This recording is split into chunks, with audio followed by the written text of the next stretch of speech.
Hello guys and welcome back to the channel. In this video, I'm going to show you how you can fix if your PDF preview pane is not working. So let's get started. So first of all, you gotta go to your folder and then you gotta click on view over here. And then you gotta make sure that preview pane is enabled. So you gotta select any PDF file. For example, I'm gonna select this one and you'll be able to see the PDF previewed over here. If this still doesn't work, you can click on the three dots over here and then click on options. After that, you're going to click on view and you're going to make sure that this is disabled. That says always show icons, never thumbnails. Make sure that this is disabled and scroll down and make sure that show preview handlers in preview pane is enabled. Once done, click on OK and your issue would be resolved. If that doesn't solve your issue as well, you're going to head over to the start menu and search for Adobe Acrobat.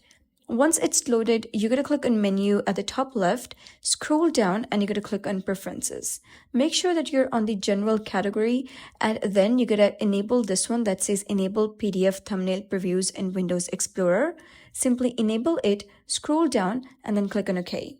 Once you have changed these settings, your issue would be resolved. And that's the end of today's video. If you found this video helpful, please consider subscribing and leaving a like.